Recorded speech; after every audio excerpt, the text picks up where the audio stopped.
Hey guys, tonight we're going to ancient Rome. Not the marble monuments or the Senate speeches, but the softer, stranger side of the empire. The world of perfumes, potions, and pleasures. A world where people didn't just conquer nations. They also experimented with what we'd now call getting high. So, before you get comfortable, take a moment to like the video and subscribe. But only if you genuinely enjoy what I do here. And tell me in the comments where you're listening from, and what time it is there right now. Now, dim the lights. Maybe turn on a fan for that soft background hum. And let's ease into tonight's journey together. Picture Rome at dusk, the streets still warm from the sun, lined with taverns, perfumeries, and bath. The air smells faintly of smoke, olive oil, and spiced wine. Voices echo through courtyards as people lounge on marble couches, passing cups of red liquid that shimmer with honey and herbs. Behind the public image of discipline and empire, Rome was a city obsessed with pleasure, and few civilizations experimented with it as fearlessly. To be Roman was to indulge intelligently. Pleasure wasn't sinful, it was an art form. The educated citizen knew not only how to drink but what to mix, how to scent a room, how to heighten senses before a feast or a ritual. What began as medicine or religion often turned into recreation. The pursuit of sensation became a cultural science. And beneath it all was curiosity. What lies beyond ordinary feeling? What herbs calm the mind? What fumes open vision? What wine unlocks the spirit? Rome's answers were bold, sometimes dangerous, and never simple. Tonight, we'll walk through that intoxicating world, from the vineyards of Italy to the apothecaries of Alexandria. You'll see what Romans inhaled, swallowed, burned, and brewed in search of ecstasy, healing, and escape. Some of their methods sound sophisticated, others are outright terrifying. But all of them tell us something eternal, that even in the most powerful empire on earth, people still sought to alter their minds, to feel something beyond the ordinary limits of life. You arrive in Rome, the beating heart of an empire that measured wealth, not just in gold or marble, but in how beautifully one could live. This is not a sober city of philosophers and senators. It is a metropolis of feasts, scents, and indulgence. A place where pleasure is not a vice, but a virtue, as long as it is executed with taste. By the 1st century CE, Rome has become home to over 1 million people. Merchants, slaves, nobles, artisans, and foreigners from every corner of the Mediterranean. Its streets hum with noise. Tavern doors swing open to the smell of roasted garlic and cheap wine. Perfumed smoke drifts from temples into narrow alleyways. Market stalls overflow with cinnamon from Arabia, pepper from India, and poppy seeds from Egypt. Ingredients that will soon flavor both meals and minds. In tea's world, luxury is not hidden, it's displayed. Senators wear robes dyed in purple so expensive that a single toga could buy a farm. Wealthy matrons bathe in donkey's milk, believing it preserves youth. Dinner parties last until dawn. The Romans have built an entire civilization on the philosophy that pleasure proves power. To the Roman elite, the body is both a temple and a laboratory. They experiment with scents, potions, and flavors, constantly seeking balance between stimulation and control. Drunkenness is frowned upon, but intoxication in moderation is art. The poet Horace calls it measured madness, a way to loosen the mind without losing reason. At the center of this culture is wine, more than a drink. It's a ritual. Romans consider it a mark of civilization itself.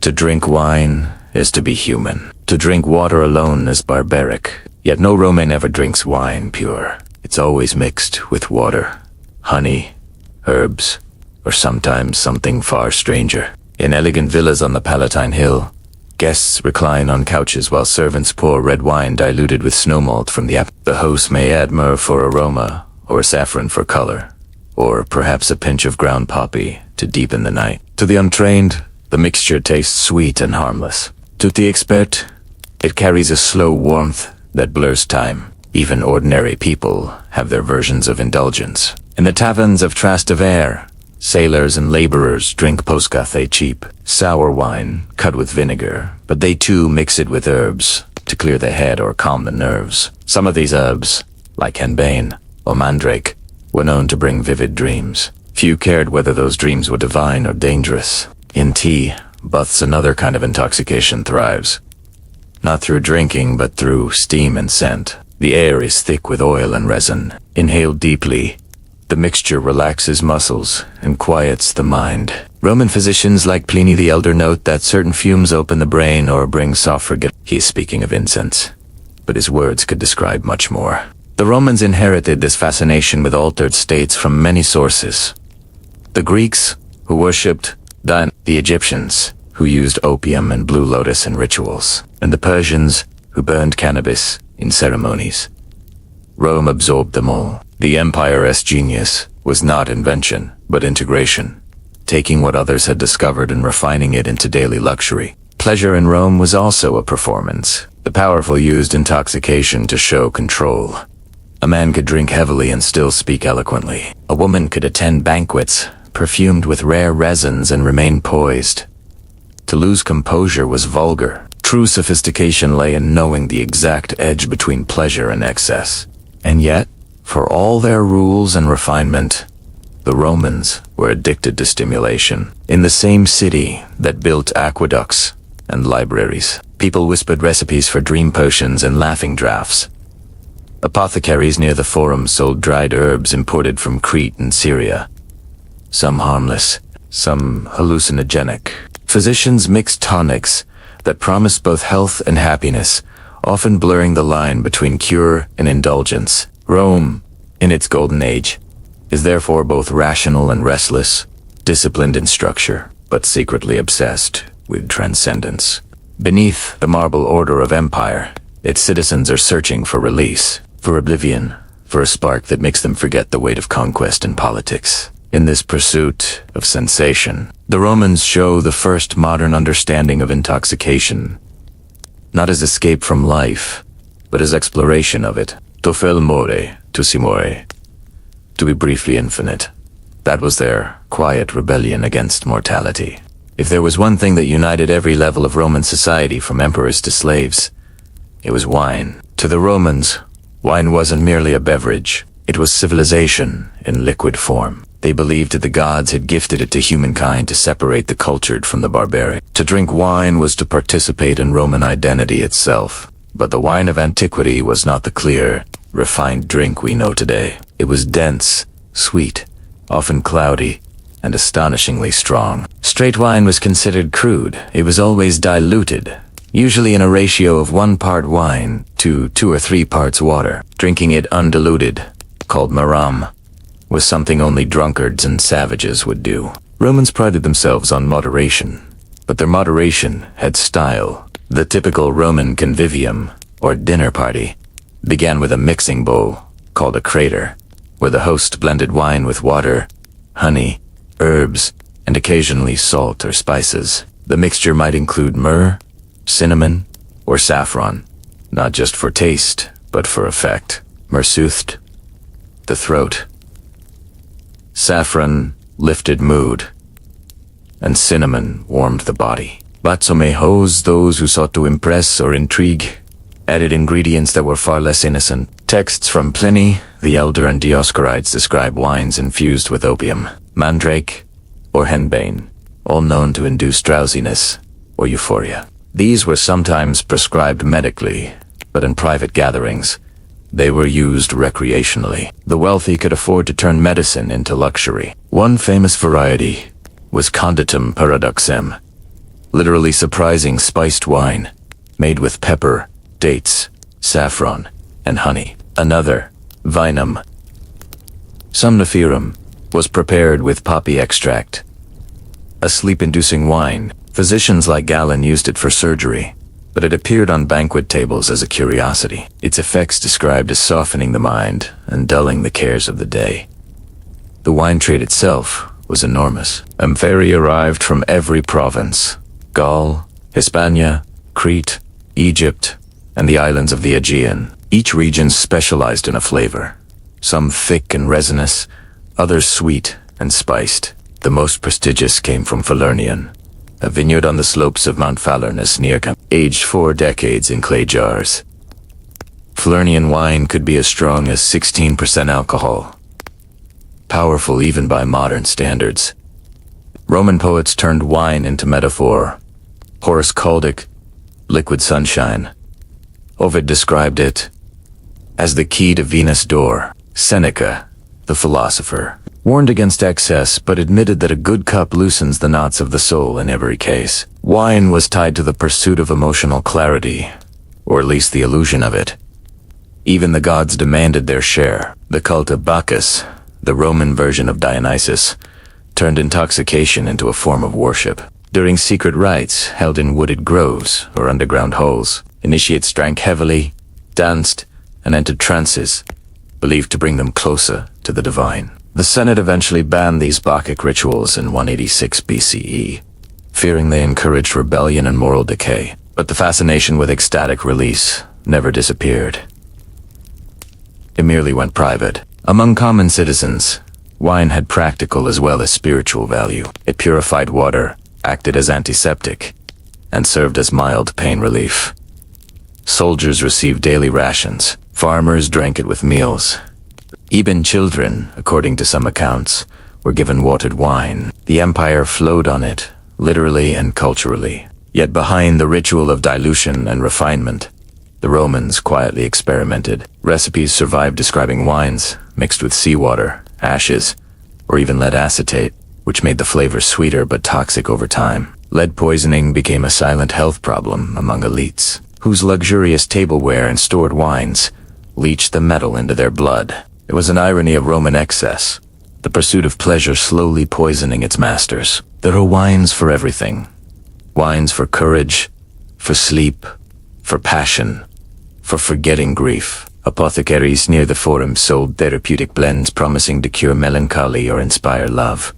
Some were harmless. Others were laced with substances that would be illegal today. No one fully understood their chemistry, only their power to change mood and perception. In the villas of the wealthy, intoxication became a private art. Guests reclined on couches, sipping wines from glass cups painted with mythological scenes. Musicians played, incense burned, and conversation flowed. The wine was both social glue and spiritual instrument, the medium through which Romans explored the limits of feeling. And when the host whispered that his blend contained something special, everyone knew it might be one of those exotic additives, brought from the east, a pinch of opium, a hint of mandrake, or some rare resin said to open the gates of sleep. The line between medicine, magic, and intoxication blurred completely. For the Romans, to drink was not to escape reality but to refine it. Wine wasn't about losing control. It was about managing ecstasy, mastering indulgence through ritual. It was the most Roman thing imaginable. Even pleasure had rules. Wine alone was never enough for the Romans. They turned it into a kind of alchemy, blending it with every substance they believed could enhance taste, pleasure, or healing. In a city where physicians, priests, and perfumers all dealt in powders and oils, intoxication was not simply drinking. It was experimentation. The Roman world teemed with ingredients. Ships from Egypt brought myrrh and frankincense. From Arabia came cinnamon and cardamom. From the Greek islands arrived mandrake roots and henbane leaves, each with mysterious reputations. Apothecaries on narrow side streets near the Forum sold them in baskets or jars, labeled with faint inscriptions. For love, for sleep, or for divine visions. To understand Roman wine, you must imagine a liquid that was less beverage and more potion. The base, strong thickened wine was heated, strained, and mixed with syrups or herbs. Some combinations were safe and aromatic. Others could blur vision, slow heartbeat, or induce strange dreams. The difference between tonic and toxin was a matter of dosage and trust in the host. Myrrh, for instance, gave wine a bitter warmth and was thought to sharpen the mind. Saffron turned it gold and supposedly stirred joy. Pepper added fire to the throat, believed to awaken the blood. But then came darker additions. Mandrake, with its human-shaped root, known to cause delirium. Henbane, whose smoke or extract brought hallucinations. And opium, dried from the poppy and used for both pain and bliss. Writers like Dioscorides and Pliny the Elder catalogued hundreds of recipes, from soothing elixirs to dangerous blends. One mixture, Vina mandragorae, was said to cause gentle sleep and pleasant forgetting. Another, Vinum heracleaticum, contained small doses of poppy extract and was recommended for sorrow and sleeplessness. These were medical texts, but Romans knew such lines could be crossed easily. A few extra drops and medicine became escape. Wealthy Romans even employed professional cupbearers, trained not just in etiquette, but in the subtle art of dosing. At banquets, the host might hint that his vintage was flavored with a rare Eastern herb. Guests laughed, half wondering whether that meant flavor or euphoria. To admit curiosity was impolite. To accept the cup was expected. Not all additives were sinister. Many were simply part of flavored culture. Honey, pine resin, juniper, mint, and rose petals appeared in recipes across the empire. Roman cooks treated wine like modern chefs treat cocktails, a balance of color, fragrance, and sensation. But the occasional sleeping spice gave the practice its reputation. The empire's diversity made such experiments possible. From Iberia to Syria, ingredients traveled in amphorae, traded by merchants who rarely asked their purpose. Some plants came from remote mountain regions of Anatolia. Others from Egyptian temple gardens, where priests once brewed narcotic perfumes for rituals. Every vial told a story older than Rome itself. Among the aristocracy, these exotic substances became marks of status. To serve a wine laced with nard oil from India or balsam from Judea was to display power through access. Even when their effects were mild, the symbolism was intoxicating. Luxury, for the Romans, was always about control of trade routes, of nature, and of sensation. But not every host mixed his own blends. In the marketplaces, vendors sold pre-prepared syrups and concentrates called defrutum or sapa, made by boiling wine until thick and then adding herbs. Some of these were harmless sweeteners. Others carried traces of opium or nightshade. Regulations were minimal. Consumers trusted the name of the seller, or fate. The boundaries between medicine, poison, and pleasure fascinated Roman thinkers. Galen, the physician to emperors, observed that all things are poison, and nothing is without poison. Only the dose makes the remedy. Sentence written almost 2 millennia ago describes perfectly the Roman philosophy of indulgence. Every sensation had value, if only you could master its measure. There were even rumors whispered among poets and slaves that certain courtesans used drugged wines to entrance lovers. Tales told of senators falling helplessly in love after sharing a single cup, whether true or not. The idea reveals something about the Roman mind. They believed intoxication could be both chemical and emotional. And so, night after night, the people of Rome experimented with their senses. Some sought sleep, others laughter, others visions. The city became a living laboratory. Its recipes passed through generations, changing with every conquest and trade route. The empire conquered with swords, but it connected through taste. In every sip of spiced, perfumed wine, the Romans tasted their empire, sweet, complex, and always a little dangerous.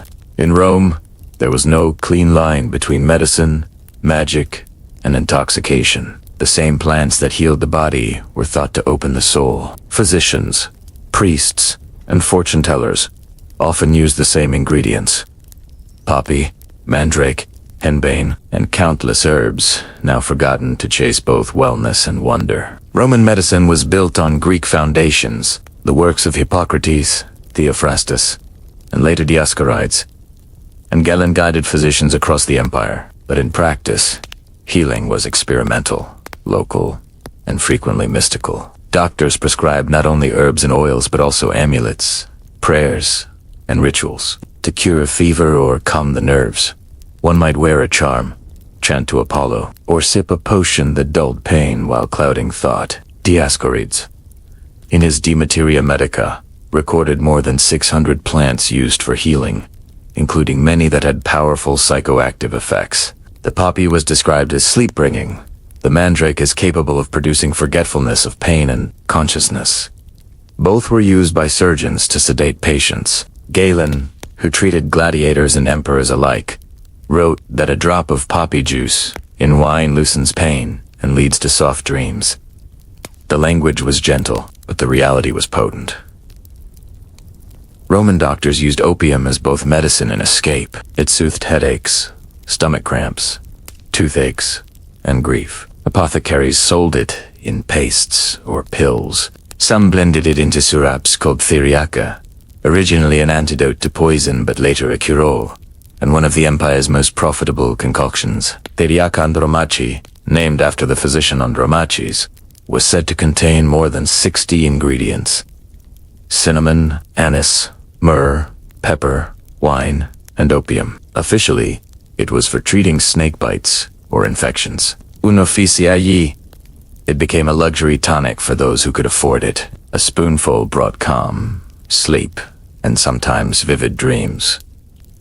Ritual use overlapped easily with medical use. The temples of Asclepius, the god of healing, invited the sick to sleep overnight in sacred halls, an act called incubation. There, under the influence of incense and possibly mild narcotics, patients awaited divine dreams that revealed their cure. Priests interpreted those dreams the next morning, blending faith and pharmacology into one ceremony. The boundary between science and spirituality blurred further in domestic life. In wealthy homes, household shrines called Lareia held statues of guardian spirits when family members fell ill or restless.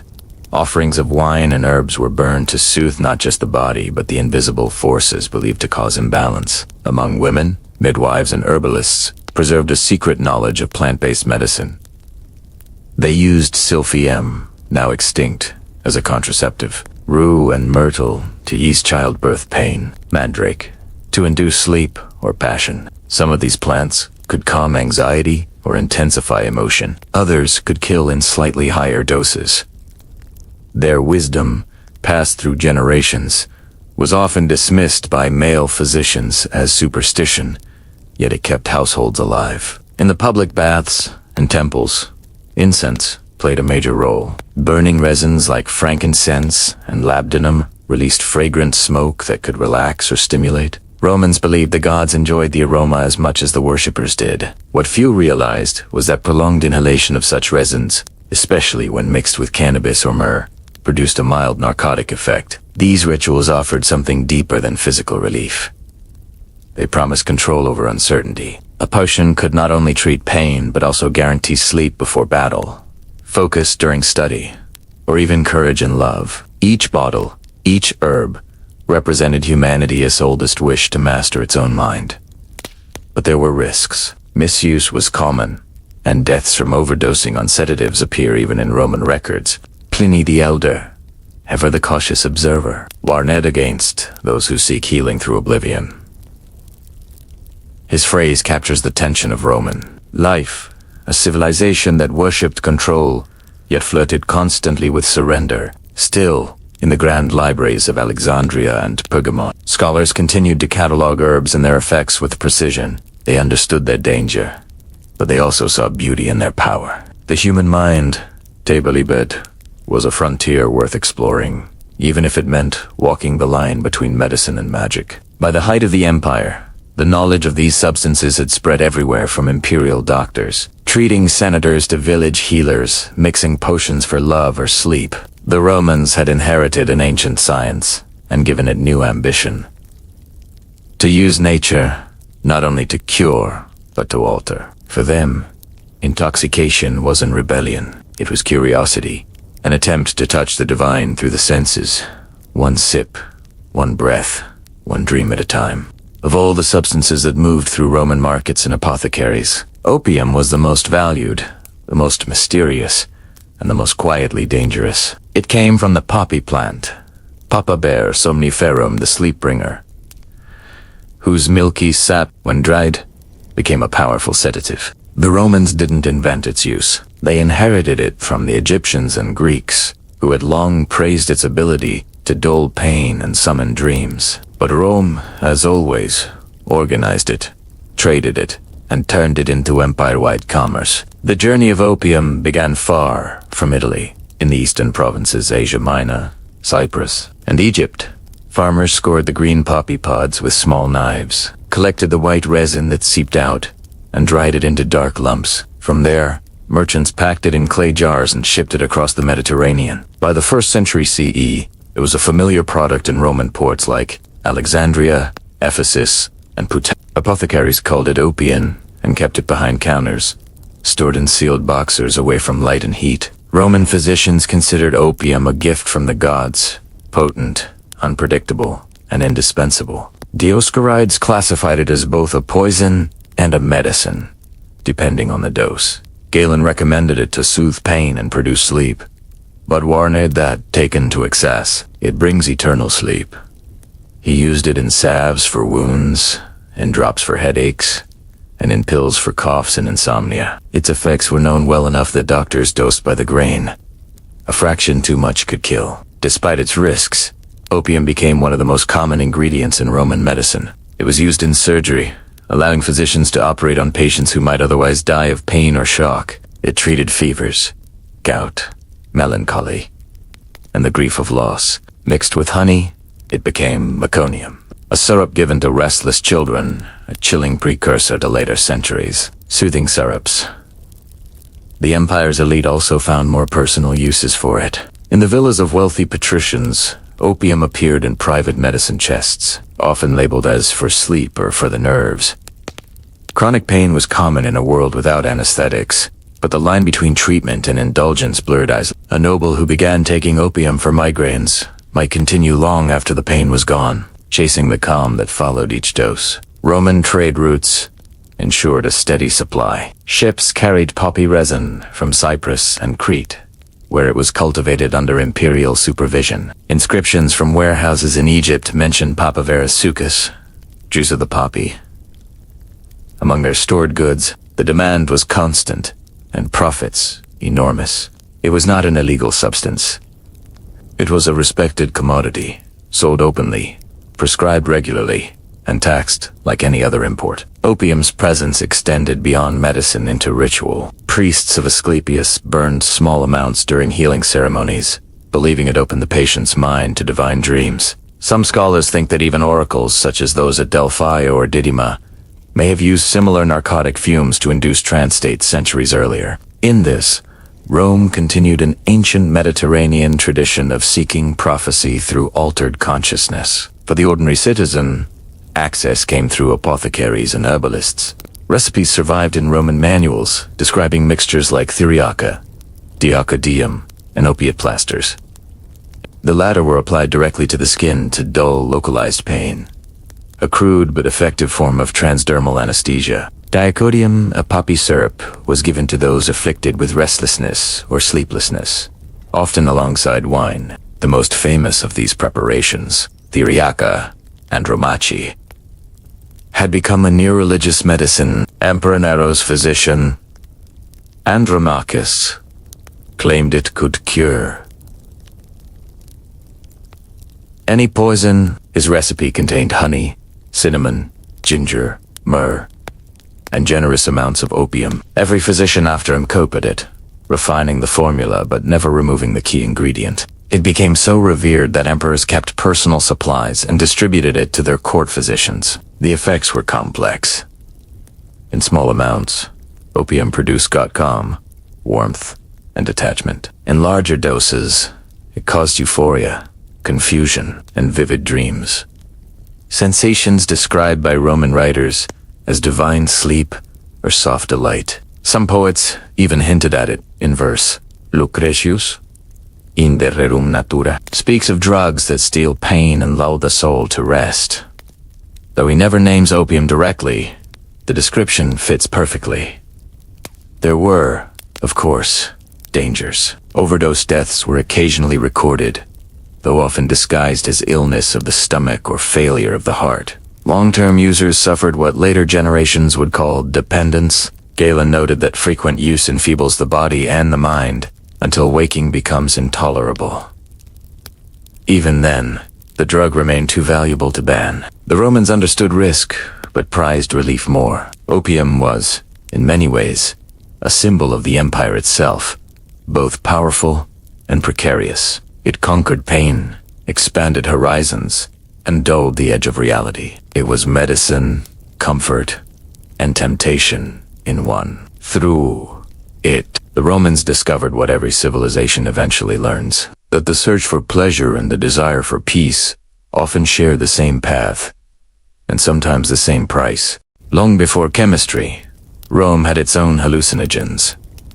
Plants whispered about by healers, feared by doctors, and mythologized by poets. Among them were three notorious names: mandrake, henbane, and deadly night. Together they formed the empire's shadowy trinity of intoxication.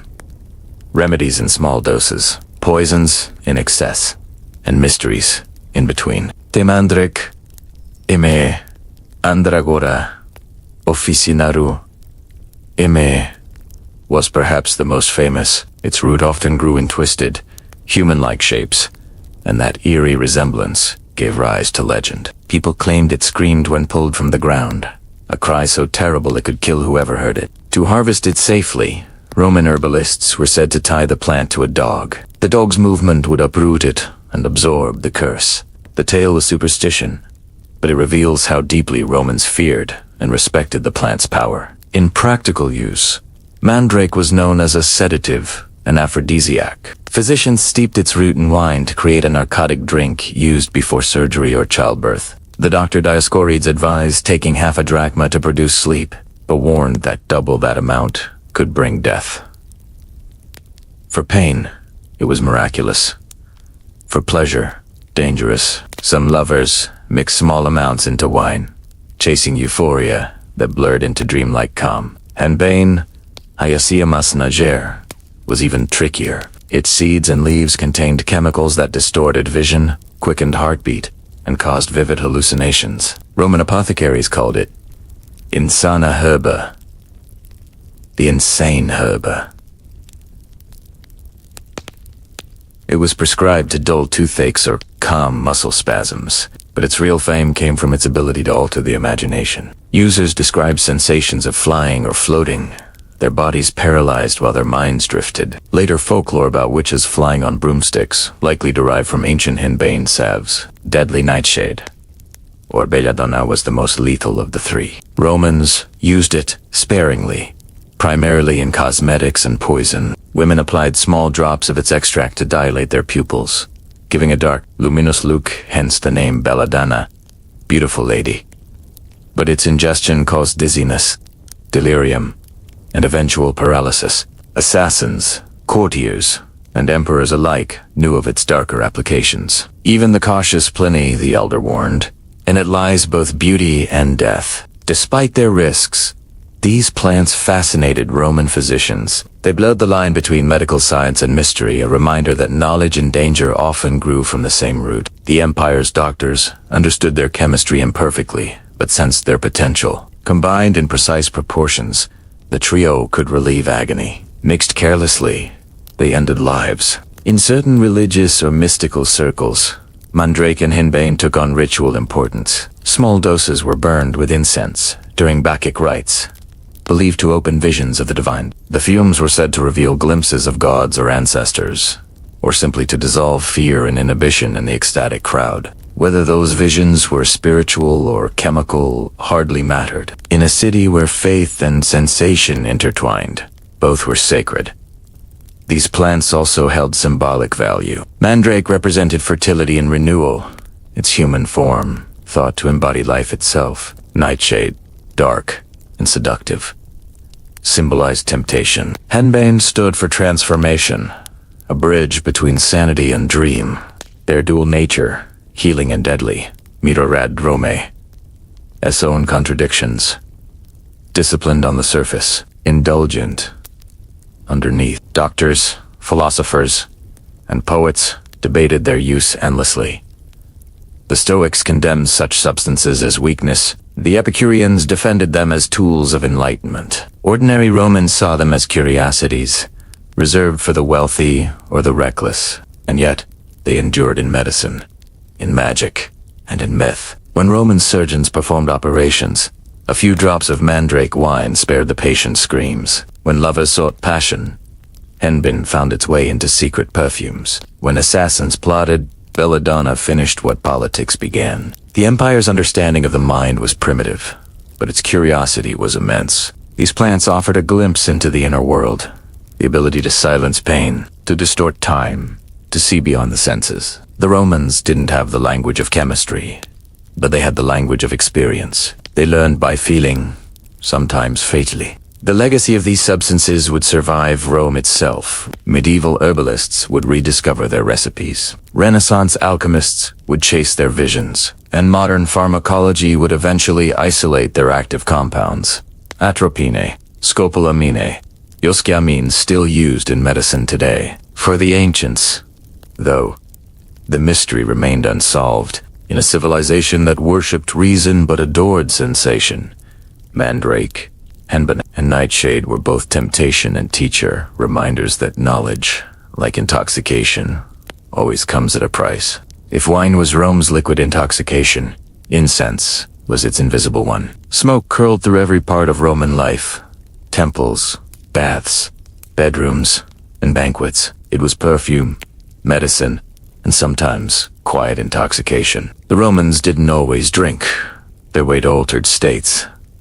Often, they breathed them in. Every morning, the city awoke to the smell of burning resins. Priests at the Capitoline Hill offered frankincense to Jupiter. Perfumers opened shop doors along the Via Sacra, and bathhouse attendants poured oil on hot coals to scent the air. Smoke was both offering in luxury a connection to the gods, a decoration for the senses. The empire imported incense the way modern nations import fuel. Caravans from Arabia Felix, modern Yemen, and Oman brought myrrh, frankincense, and labdanum across the deserts. These substances were so prized that Rome maintained diplomatic missions, and even military expeditions to secure their trade routes. A pound of pure frankincense could cost more than a month's wages for a soldier. The Romans believed incense had power over both body and mind. In small amounts, it calmed nerves and cleansed air. In larger quantities, it produced euphoria. Pliny the Elder described how the odor of certain resins provokes cheerfulness and sleep. Physicians prescribed inhaling vapors of storax, myrrh, or cassia for anxiety and melancholy. Among the upper classes, inhalation became ritual. In dining rooms, bronze braziers released fragrant smoke as guests reclined. The combination of heat, wine, and heavy perfume created a hazy atmosphere, half relaxation, half dream. Writers like Seneca criticized the trend, warning that the air becomes a drug, but most Romans simply enjoyed it. Evidence suggests that some incense mixtures contained cannabis. Archaeological residues found in Egyptian and Near Eastern temples, both under Roman influence, include traces of cannabinoids and psychoactive resins. While direct Roman accounts are rare, their use of hemp seed smoke for soothing the spirit, described by Dean, hints at mild narcotic inhalation during ceremonies. The baths, central to Roman social life, also doubled as sensory theaters. In the caldarium, the hot, steamy room attendants burned aromatic woods, like cedar and juniper. Patrons inhaled deeply, believing it purified lungs and skin. Many added drops of oil of nard or myrrh to their towels for a lingering warmth. In the dim heat, surrounded by vapor and murmurs, people often left in an almost meditative trance. For religious purposes, incense was indispensable. Each god had its own fragrance. Venus received sweet myrrh, Mars, sharp laurel, Apollo, golden frankincense. The rising smoke symbolized prayers ascending to heaven, but the effect on worshippers was also physiological. Enclosed temples filled with heavy, aromatic fumes could make the mind light. The limbs relaxed, sensations easily mistaken for spiritual ecstasy. Roman poets didn't take nor eat. Lucan wrote of holy mists that unbind the soul from flesh, describing exactly the blend of devotion and intoxication that incense created. The faithful inhaled divinity. The priests managed dosage. Perfume makers, ungentari, took the idea further, inventing solid and liquid aromatics, not only for smell but for mood. Some perfumes were believed to stir love, others to ease the mind. Ingredients like spice, galbanum, and styrax contained natural psychoactive compounds that could relax or mildly sedate. When inhaled at home, incense was used less for worship and more for comfort. Wealthy households burned kifi, an Egyptian mixture of honey, raisins, wine, and resins. Ancient writers said it banishes cares and brings deep sleep. Modern analysis suggests it released calming aldehydes, proof that Romans, without chemistry, already practiced a form of aromatherapy. Even funerals used smoke. When bodies were cremated, perfumes and herbs were thrown onto the flames, masking the odor and symbolizing purification. Death itself was wrapped in fragrance, a final indulgence, a sweet haze between this world and the next. Incense culture captured the Roman mind perfectly. Sensory, spiritual, and practical, all at once. The same smoke could honor Jupiter, seduce a lover, or lure a fevered child. It also reflected a deeper Roman truth, their belief that pleasure, properly managed, could elevate rather than corrupt. They didn't fear intoxication. They curated it, turning even a breath of air into an experience. By breathing in their empire, its perfumes, its resins, its faraway spices, the Romans inhaled power itself. Every scent was geography. Every exhalation a reminder that the world's treasures burned for their delight. Long before Rome became the symbol of order and empire, it borrowed one of its most dangerous gods, Bacchus, the Roman form of the Greek Dionysus. He was the spirit of wine, ecstasy, and release. To worship him was to surrender control, and to the disciplined Roman state, that surrender was both alluring and alarming. At first, Bacchus was merely another imported deity, honored quietly in private gardens and countryside festivals. But by the 2nd century BCE, his cult had grown into a social force, one that united men and women, rich and poor, citizens and slaves in nights of trance, music, and intoxication. The Romans called these ceremonies the Bacchanalia, and they feared them deeply. According to the historian Livy, the rites began innocently, small gatherings of women mixing wine with dance and prayer.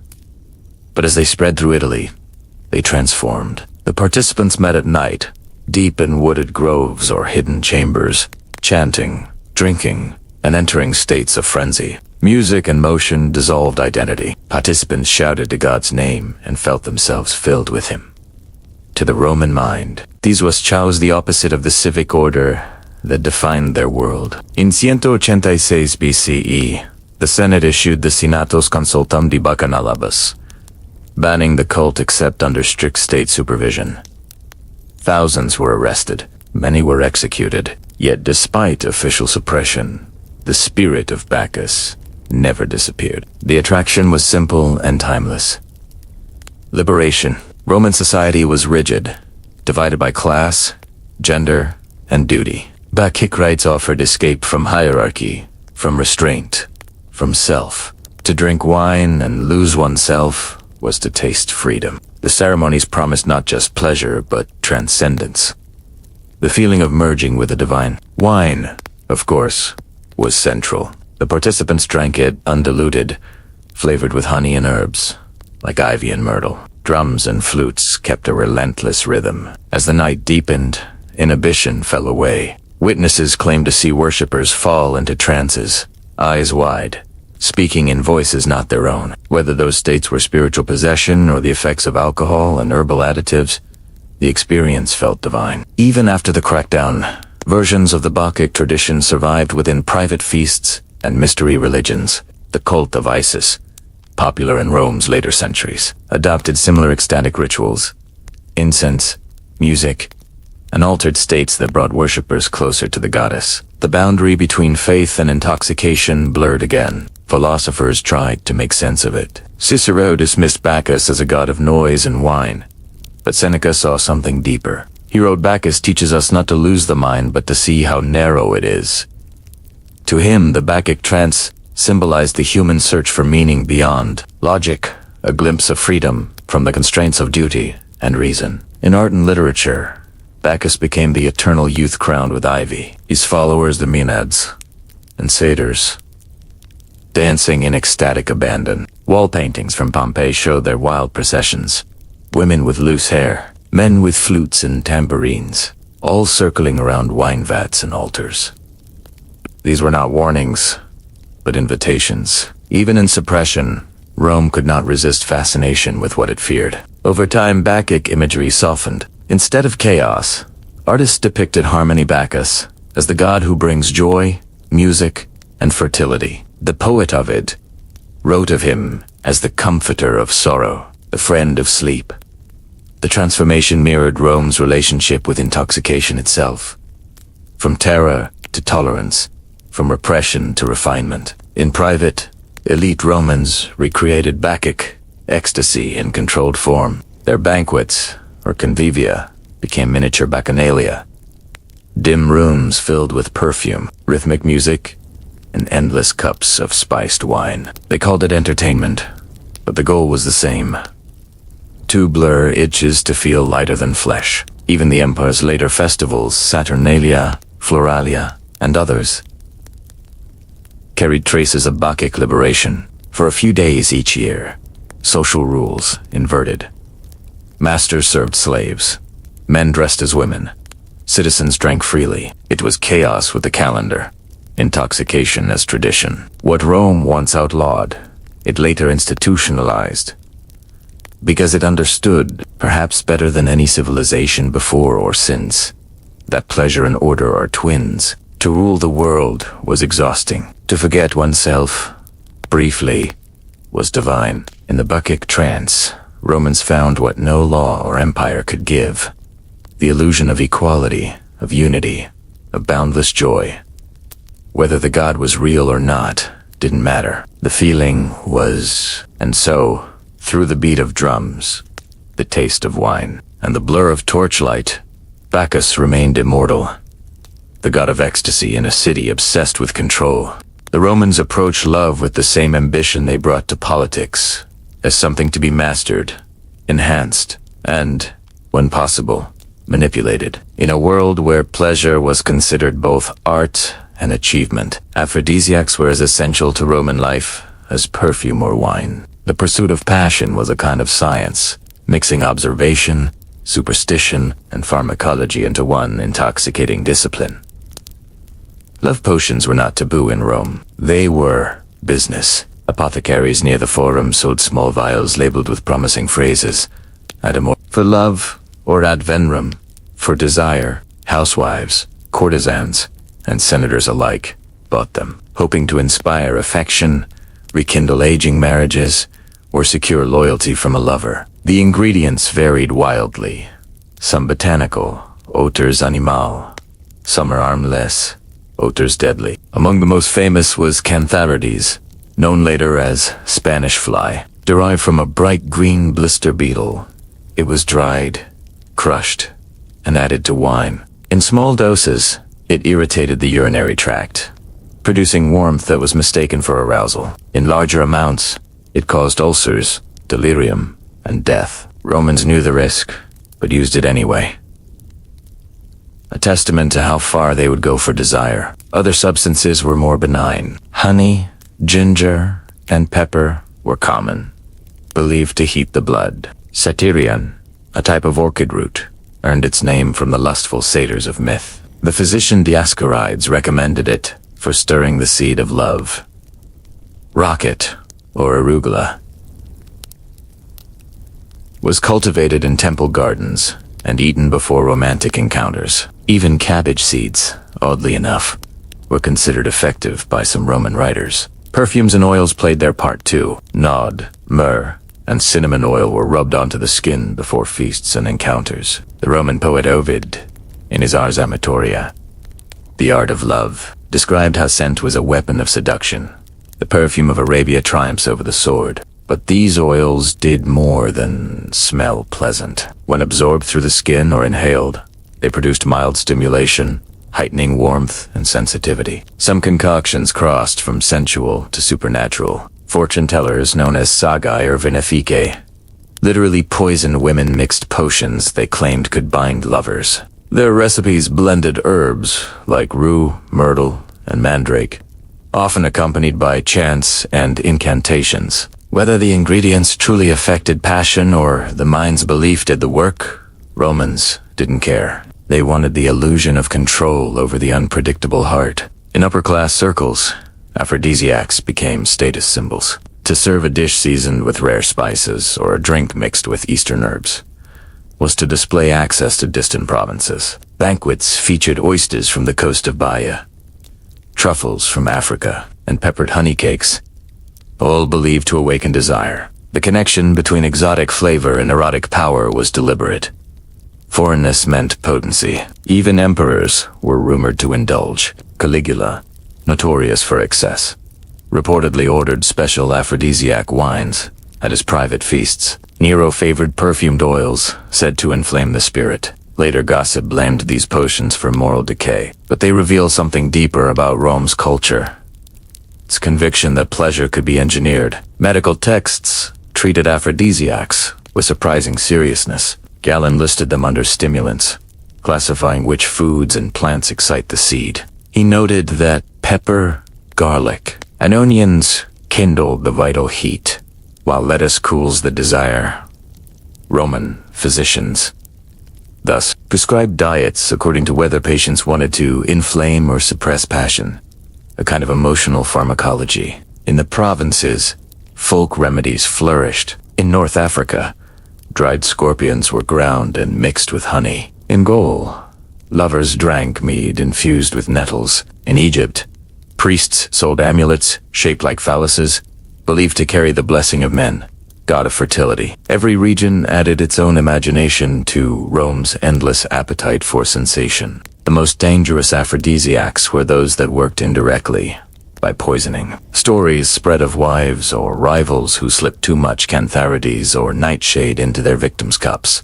The same mixtures that could heighten pleasure could also end life. Roman law punished such love magic severely, yet fascination persisted. Dude, Romance danger itself added allure. Poets and philosophers alternately mocked and admired this obsession. Juvenal warned that no potion can make love, only madness. Ovid ever, the pragmatist, advised moderation. Use charms of wit before charms of herbs. Still, the existence of his Ars Amatoria, a guide to seduction, proves how deeply the culture studied desire as an art. For all their intellect and restraint, the Romans shared a truth as old as humanity. Passion resists control. They could measure wine, weigh spices, even legislate against excess. But they could not legislate the heart. The empire that conquered the world still trembled before love's chemistry. Their potions promised mastery, yet what they really offered was surrender, a brief, sweet illusion that even in an empire of reason, one could still be ruled by feeling. If sight was Rome's most celebrated sense, scent was its most powerful. The empire ran not only on armies and trade, but also on aroma. Perfume was everywhere, poured into baths, burned in lamps, mixed with wine, and even applied to animals and marble statues. Romans didn't just smell good. They believed fragrance shaped emotion, status, and sometimes even fate. The Roman philosopher Seneca once complained that the smell of perfume in the public baths was the mark of luxury gone mad. He wasn't wrong. By the 1st century CE, Rome had become obsessed with scent. There were entire streets lined with perfume shops, and the trade in exotic oils and resins brought fortunes to merchants. The richest citizens stored their unguents in crystal flasks, sealed with gold. Perfume was not a final touch. It was a daily necessity. A respectable man might anoint himself with oil before meeting clients. Women perfumed their hair, their hands, and even the hems of their robes. Some households perfumed their furniture and curtains. The Emperor Nero reportedly perfumed the sails of his ships and the fountains of his banquets. For him, luxury wasn't seen, it was inhaled. Roman perfumers, called ongeneri, were skilled chemists. They blended oils extracted from roses, lilies, violets, spikenard, cinnamon, and myrrh, often steeped in wine or honey. The base oils, typically olive or almond, carried the aroma for weeks. But these weren't just pleasant smells. Many had psychoactive or physiological effects. Cinnamon and myrrh stimulated circulation and alertness. Nard and spikenard induced calm and mild sedation. Some scents. With social codes, a man wearing heavy perfume could be accused of effeminacy or decadence. A woman smelling of myrrh might be assumed to be courtesan or noble, depending on the blend. Scent carried messages more precise than jewelry or color. The elite learned to read them instinctively. The connection between perfume and mood fascinated Roman thinkers. Pliny the Elder observed that odors rise to the brain and soften the spirit. The physician Galen described how certain fragrances could brighten thought or quieten the heart. Without knowing it, they were describing the neurological link between smell and emotion. For Romans, perfume was both science and magic, invisible but undeniable. Scent played a powerful role in ritual and medicine too. Priests burned specific mixtures during ceremonies. Frankincense for purity, storax for devotion, labdanum for courage. In temples, heavy incense smoke created mild intoxication, heightening the sense of divine presence. Healers mimicked these effects in sick rooms, filling the air with aromatic oils believed to draw out bad humors. Perfume was also deeply erotic. Lovers exchanged scented letters and locked boxers of oil as gifts. Courtesans in Pompeii and Baia kept private formulas, mixtures of myrtle, honey, and cinnamon meant to enslave by scent. In wealthy households, rooms were designed to retain aroma. Plaster walls absorbed oils and released them slowly in the heat, surrounding visitors in invisible seduction. The trade in aromatics linked Rome to the wider world. The Arabian Peninsula, India, and East Africa supplied most of the raw materials. Caravans brought frankincense and myrrh from Yemen. Ships carried cinnamon and cassia from India, and Ethiopian traders offered balsam and aloe. This network of scent became one of the empire's economic arteries. To smell like the East was to wear empire itself. Yet even in this perfumed abundance, the Romans understood excess could corrupt. Writers like Horace mocked men who drenched themselves so heavily that their scent entered the room before they did. Philosophers used perfume as metaphor, proof that pleasure, like fragrance, must be subtle to endure. Still, scent shaped their daily rhythms. The morning smelled of olive oil and whetstone. The noon baths steamed with lavender and mint. The evenings carried resin smoke and spiced wine. Even death was perfumed, corpses washed in myrrh. Tombs filled with incense, so the air around them remained sweet. In time, Roman perfumers learned to blend not just for smell, but for effect. Mixtures for relaxation included nard, cinnamon, and marjoram. Those for wakefulness used mint, pine, and laurel. In Ascens, they practiced early aromatherapy, understanding that fragrance could alter mood and mind without a drop of alcohol or a grain of drug. Scent became the quiet intoxication of empire. No matter one's class, it promised transformation. From fatigue to vigor, from grief to pleasure, from mortality to memory. Unlike wine or opium, perfume left no trace, only an impression that lingered in the air long after its owner had gone. And in that lingering, the Romans found something close to immortality. Empires fall, marble crumbles, but fragrance, invisible, fleeting, unforgettable, still tells the story of a civilization that wanted to be remembered not just by sight or sound, but by the way the air itself once smelled. Nowhere did Rome's fascination with pleasure and danger intertwine more elegantly than at its banquets. A Roman feast was a stage part ritual, part theater, where food, wine, perfume, and smoke mingled until reality itself soft. Guests reclined on couches, servants poured endless wine, and musicians filled the gaps between laughter. Every sense was engaged, every indulgence measured, but behind the luxury, there was tension. Romans knew that what brought delight could also bring death. Their banquets were filled with flavors and fumes that blurred the line between indulgence and intoxication, between hospitality and hazard. A proper dinner, or convivium, began with hand-washing and scented water, and the application of perfume. Incense burned nearby, perfuming the air. The wine arrived next, often spiced, thick, and strong enough to make the head swim after a few cups. Guests toasted to gods, to the host, to absent friends, to anyone, really. Each toast was an invitation to drink deeper. Cups of glass, bronze, or even silver passed around, each filled with mixtures that could include honey, pepper, saffron, or, on occasion, narcotic herbs. Mandrake, henbane, or poppy syrup might be added in small amounts to make the drink more relaxing. The effect varied. Mild calm for some, strange dreams or dizziness. For others, in elite circles, this was art, the fine control of intoxication. A skilled host could sustain a mood through careful dosing. Too little, and the feast was dull. Too much, and guests lost elegance. Romans prided themselves on knowing exactly how far to go. The perfect night ended not in chaos, but in blissful haze. Yet the same wines that eased conversation could just as easily serve as weapons.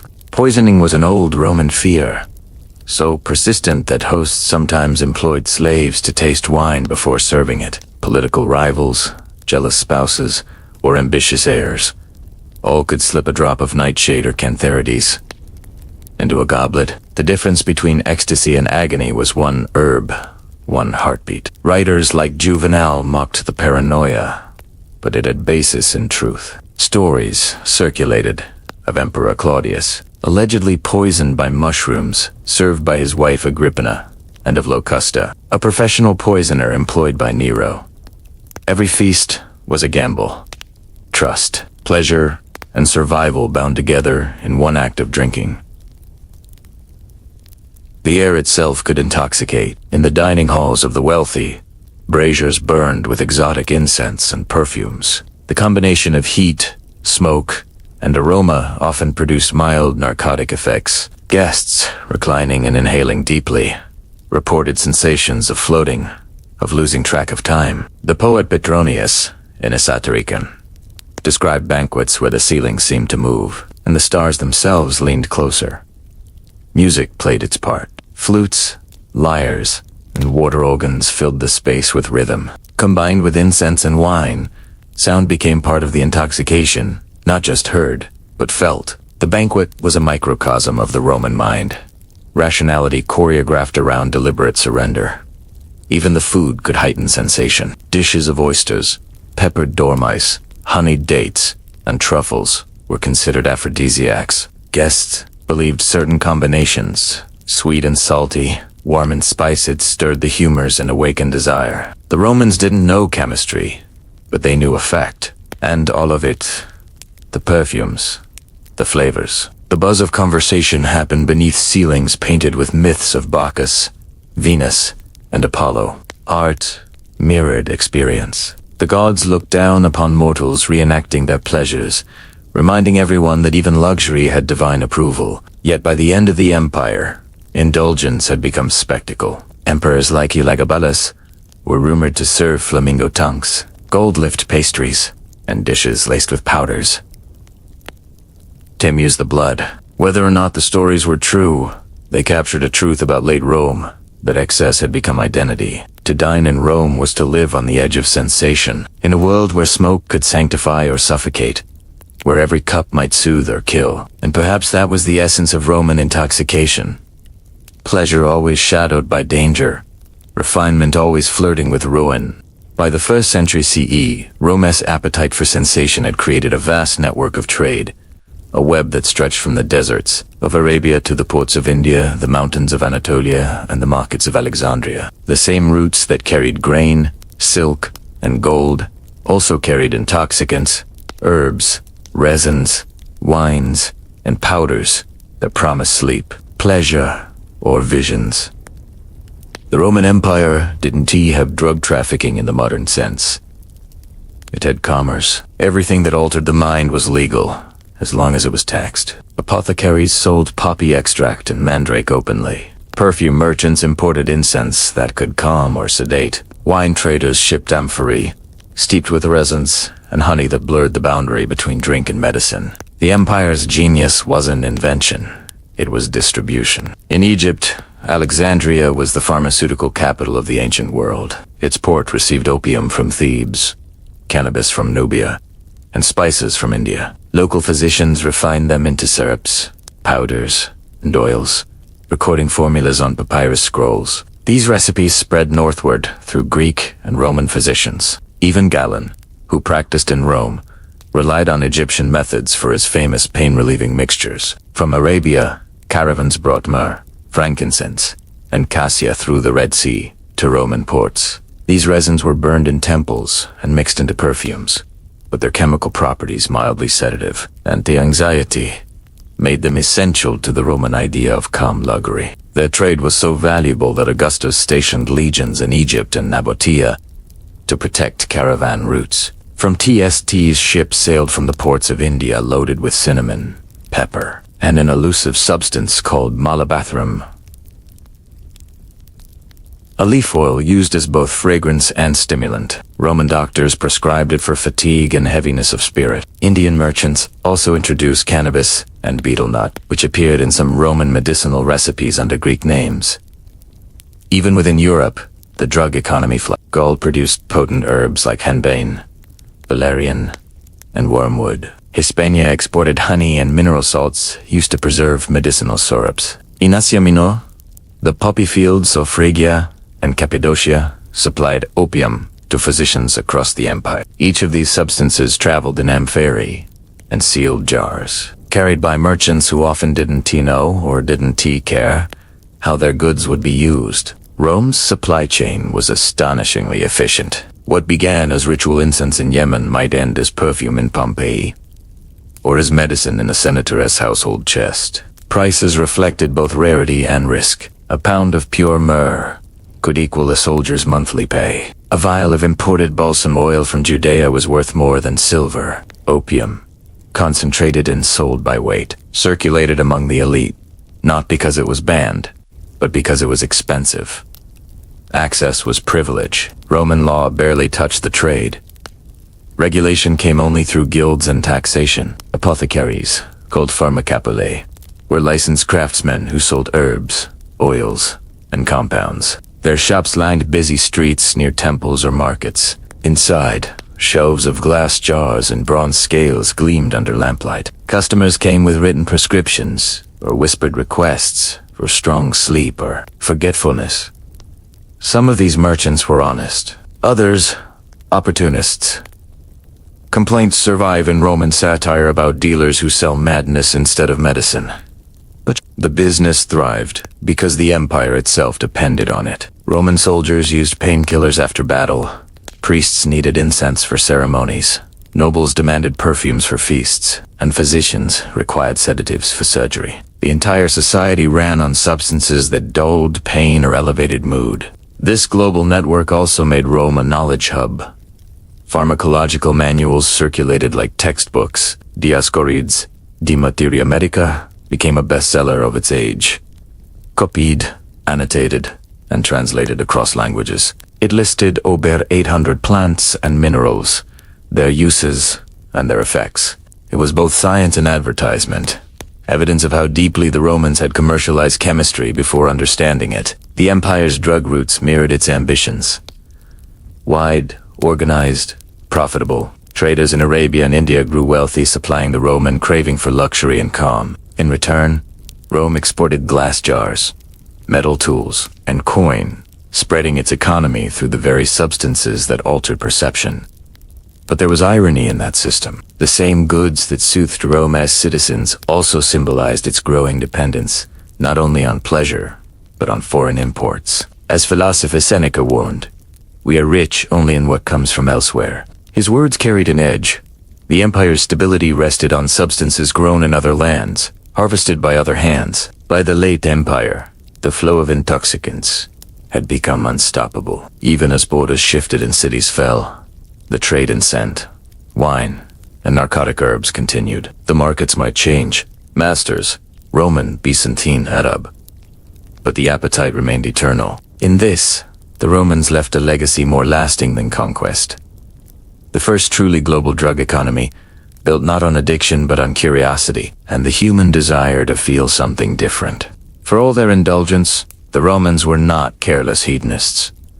They approached intoxication, whether through wine, scent, or medicine, with philosophy. To them, pleasure was not a sin, but a tool, something to be measured, analyzed, and mastered. The empire's obsession with altered states grew not from weakness, but from its relentless curiosity about the boundaries of human control. At the heart of Roman thought was the idea of moderation. The Stoics taught restraint.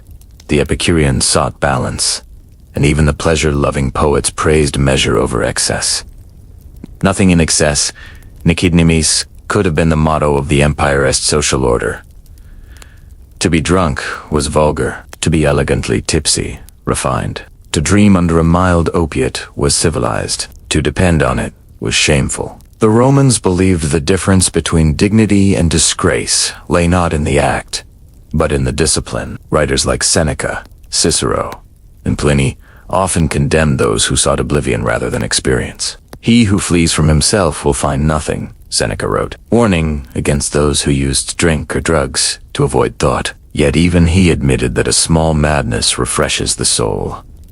It was a society that both feared and admired surrender. The Epicureans, followers of the philosopher Epicurus, were the most misunderstood. They didn't preach endless indulgence. They taught that true pleasure came from calmness, the absence of pain, fear, and disturbance. A cup of diluted wine, a quiet garden, and conversation with friends were, to them, the highest joys. Still, their name became synonymous with sensuality because Rome was a culture that equated peace with luxury. The Stoics, in contrast, viewed pleasure as dangerous because it made the soul dependent on the external. For them, happiness came from virtue alone. Epictetus, once a slave, and later a philosopher, argued that he who conquers his desires is greater than he who conquers the world. But even the Stoics used mild and medicinally proof that in Rome, theory always bent to practicality. Ordinary people adopted a simpler moral code. They believed pleasure was acceptable if it didn't disrupt work, family, or worship. The baths, the taverns, the feasts, all were spaces for temporary release. Before returning to duty, to escape for a moment was human.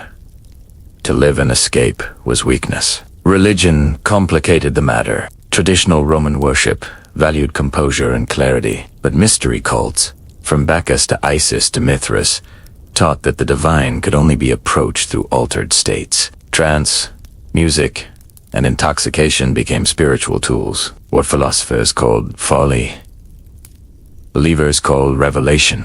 The empire's upper classes maintained a delicate hypocrisy. Publicly, senators and scholars spoke against excess. Privately, their villas overflowed with wine, perfumes, and imported drugs. Galen, the most respected physician of the year, confessed that all men desire pleasure, but the wise conceal it. To admit indulgence was unfashionable. To refine it was art. For the poor escapism was less philosophical and more practical. Life in Rome's crowded insulae, multi-story tenements was noisy, hot, and hard. Wine was cheap, incense plentiful, and sleep the only luxury. A cup of spiced drink or a puff of aromatic smoke provided relief from hunger and labor. Archaeologists have found traces of poppy seeds and herbal resins, and the remains of ordinary kitchens, proof that even the humble shared in Rome's quiet intoxications. Morality fluctuated with politics. Under emperors like Augustus, indulgence was discouraged. Under Nero and Elagabalus, it became spectacle. The state alternated between control and celebration, between Stoic idealism and Dionysian abandon. Each cycle revealed the same truth. Rome could not survive without pleasure. Still, the Romans never framed their use of intoxicants as escape in the modern sense. They didn't seek to flee the world, but to experience it more intensely. To them, intoxication revealed something, whether divine inspiration, emotional truth, or simple relief from pain. As Lucretius wrote, "From the mind's motion comes the sweetness of being." By the late Empire, Christian thought began reshaping these ideas. Pleasure became suspect, indulgence sinful, and intoxication a moral failing. The new faith demanded self-denial, where Rome had preached moderation. But the old habits died slowly. Even bishops burned incense and drank wine at Mass. Remnants of Rome, a sensory world, reimagined as devotion. In the end, Rome's attitude toward escapism reflected its broader genius. Balance. It built aqueducts to tame rivers, laws to tame men, and philosophy to tame desire. The Romans never rejected pleasure. They simply wanted to command it. They knew that to control everything, even ecstasy, was to feel immortal, if only for a moment. As the empire aged, its relationship with pleasure began to fracture. What had once been ritual, art, or medicine slowly became suspicion. The very substances that had soothed Rome's nerves for centuries wine. Incense, opium, and herbs came to symbolize the weakness of a fading world. The fall of the empire was not only political or economic, it was also cultural, a slow retreat from sensation into restraint. By the 4th century CE, Christianity had replaced Rome's polytheism as the dominant faith. The new religion redefined the body not as a temple of indulgence, but as a vessel of discipline. Where pagan rites had sought transcendence through pleasure, Christian ritual pursued salvation through abstinence. The old intoxicants, the fumes, the potions. The sensual feasts were reinterpreted as temptations of the flesh, distractions from God.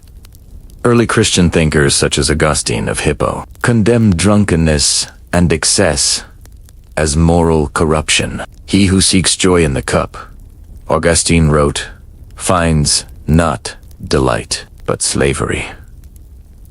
The warning reflected a new philosophy, that pleasure was not a divine gift but a test of will. The moderation Rome had once praised became the abstinence Christianity required. Temples that had once burned with incense were closed or converted into churches. The sweet smoke of frankincense did not vanish, it was reset. Priests used it in smaller, purer doses during Mass, not for ecstasy but for reverence. The scent of devotion replaced the scent of intoxication. What had once been used to blur the mind now symbolized clarity of spirit. Wine, too, survived, but in transformed form. In pagan Rome, wine was joy, medicine, and art. In Christian Rome, it became sacrament. The blood of Christ, a symbol of divine presence rather than sensual pleasure. The act of drinking shifted from celebration to ritual humility. No longer an invitation to loosen the soul, it became a vow of faith. The shift was gradual, not sudden. In villas and rural estates, the old habits persisted. People still mixed wine with honey, still burned herbs for relaxation, still used opium to sleep. But what had been public now became private, hidden behind moral language. The pleasure that once bound society together became a quiet rebellion against it. The empire's decline also fractured its trade networks. Caravans from Arabia dwindled, Egyptian ports fell under new rulers, and the once lavish imports of incense and spices slowed to a trickle.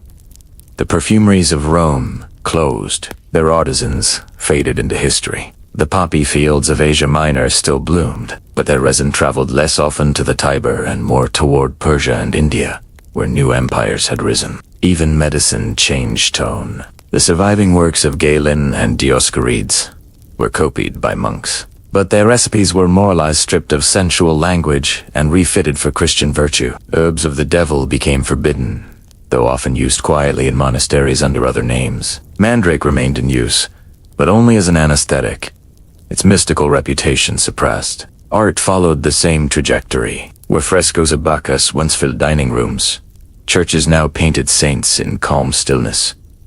The body, once celebrated, was covered. The spirit, once sought through ecstasy, was pursued through silence. Rome had traded intoxication for introspection, yet not all traces vanished. Even as the empire fractured into east and west, the Byzantine court preserved fragments of the old sensory culture. The emperor's ceremonies still burned incense, perfumed oils still anointed guests, and sweetened wine still flowed at feasts. But these acts were now draped in theology rather than desire. The fragrance that once summoned Bacchus now sanctified the divine liturgy. The transformation was irreversible. The Christian world inherited Rome's substances, but not its philosophy. What had been exploration became temptation. What had been sensory, curiosity became moral danger. By the Middle Ages, much of the knowledge of psychoactive plants and perfumed chemistry would survive only in coded manuscripts, hidden within monastic herbals and Arabic translations. The decline of ancient highs mirrored the empire's larger collapse. Rome's genius had been synthesis, its ability to take from the world and make it its own. When it lost that openness, it lost its vitality. Where once it had inhaled the world, now it held its breath. The pursuit of ecstasy gave way to the pursuit of salvation. Pleasure, once public and celebrated, retreated into the shadows, waiting for another civilization to rediscover it centuries later. Though Rome collapsed, its legacy of sensory exploration never truly disappeared. The empire's streets, filled once with wine and incense, left behind habits, recipes, and philosophies that quietly shaped every civilization that followed. In a sense, humanity never stopped chasing the Roman dream to master pleasure without being consumed by it. The Byzantines inherited the scented world of Rome almost intact. Their palaces burned myrrh and cinnamon, their baths steamed with oils of nard and rose. The language changed, but the purpose endured, to turn ordinary existence into ritual luxury. Perfume became theology. The same frankincense that once filled Jupiter's temples now drifted through Orthodox churches, symbolizing prayer instead of passion. From the east, Rome's pharmacological wisdom migrated further, to Arab physicians, who preserved and expanded its texts. Scholars like Avicenna translated the works of Dioscorides and Galen, improving distillation techniques that would later revolutionize perfume, medicine, and chemistry. The Arabs gave names to old Roman substances: alcohol, elixir, syrup, and in doing so, carried Roman knowledge into the Renaissance. In medieval monasteries, monks copied Roman herbals, though often with cautious edits. Mandrake, opium, and henbane reappeared in Christian Europe, disguised as somniferum or anis. The church had once condemned them as pagan, but their practicality was irresistible. Surgery still required sleep. Pain still demanded mercy. Rome's forbidden plants found new life under new names. Even the Roman obsession with wine never vanished. The vineyards planted across Gaul, Spain, and the Danube survived the empire's fall. Local tribes adopted Roman fermentation methods, passing them through generations until they became the wines of France, Italy, and Iberia. Every modern vineyard carries, in its DNA, a trace of Roman intoxication. The Renaissance brought rediscovery. Artists and scholars reopened the ancient texts, marveling at the precision of Roman medicine and chemistry. Apothecaries once again distilled oils and ground herbs for sleep, mood, and imagination. Alchemists sought elixirs of euphoria, echoing Rome's eternal question: how far can the human mind reach when guided, not bound by the senses? Even today, echoes of Rome's sensory world linger in daily life. The perfume industry still follows Roman logic, combining aromatics for emotion rather than mere scent. The pharmaceutical industry descends directly from those early herbalists and pharmacop. Even modern spa culture, with its oils, incense, and heated rooms, is an evolution of the Roman bath. What began as indulgence became infrastructure. Rome's fascination with intoxication was never just about pleasure. It was about transformation. The belief that through scent, taste, or sound, one could momentarily transcend the limits of being human. That belief outlived its empire. Every candle lit for calm, every glass raised for comfort, every fragrance worn for memory carries a fragment of that same pursuit. Yet the Romans also left a warning. Pleasure, when detached from balance, leads to decay. Their downfall was not indulgence itself, but the arrogance of assuming mastery over it. When sensation becomes the purpose rather than the path, empires crumble, first inwardly, then completely. Still, it's impossible not to admire their confidence. Rome never apologized for its curiosity. It experimented, refined, and documented nearly every way a human body could feel. It treated ecstasy not as sin, but as science. And in doing so, it created the first civilization to understand that the quest for pleasure is also a quest for knowledge about the mind, the body, and what lies beyond both. From the vineyards of Pompeii to the incense of Alexandria, from Bacchic trances to perfumed emperors, Rome's story of intoxication is not just history. It is every scent that soothes, every potion that heals, every ritual that calms, still whispers their name. The empire may have fallen, but its essence remains suspended in the air, faint yet familiar, reminding us that the human desire to feel, to sense, to escape, and to understand is as ancient as civilization itself. Now, the echoes fade. The torches of Rome's feasts go out one by one, leaving only a faint scent of wine and smoke drifting in the air. Somewhere, in a quiet courtyard that no longer exists, a cup of spiced wine cools on a marble table. The laughter is gone, the music has stopped, and only the air remembers what it felt like to be alive in that world of taste and scent. You can almost picture it, a world where every sense mattered, where people believed that the right fragrance could heal, that a drop of honeyed wine could open the mind, that pleasure itself was a kind of wisdom. They didn't know everything, but they understood something simple and human, that life is richer when it's felt fully. As the empire dissolved, that philosophy sank quietly into memory. The baths grew cold, the amphitheater emptied, the temples turned to stone. But the desire that built it all, the wish to find beauty in the body and peace in the mind, never vanished. It traveled through centuries, through new empires, through you. Now, take a slow breath. Imagine the air of an ancient evening, warm, heavy with myrrh and cedar. Imagine the sound of a distant fountain, the hush after a feast. The marble under your hands is cool. Somewhere beyond the city walls, the night hums, softly, timeless, and calm. Breathe again. Slower this time. Let the noise of your own world fall away. The Romans sought escape in wine and incense. You can find it in quiet. The same peace they chased in temples and gardens still exists, not in a bottle or a flame, but here, in stillness, in breath, in memory. The empire fades completely now, its lights dimming into stars, but its stories, its scents, and its small, beautiful obsessions remain. Gentle reminders that humanity has always searched for balance between chaos and calm, between hunger and harmony. Let those thoughts drift like smoke. Let the world soften around you. You've walked through centuries tonight, seen what they tasted, what they dreamed, what they feared. And now, as everything slows, you can simply rest here in the quiet, with history still breathing faintly somewhere in the dark.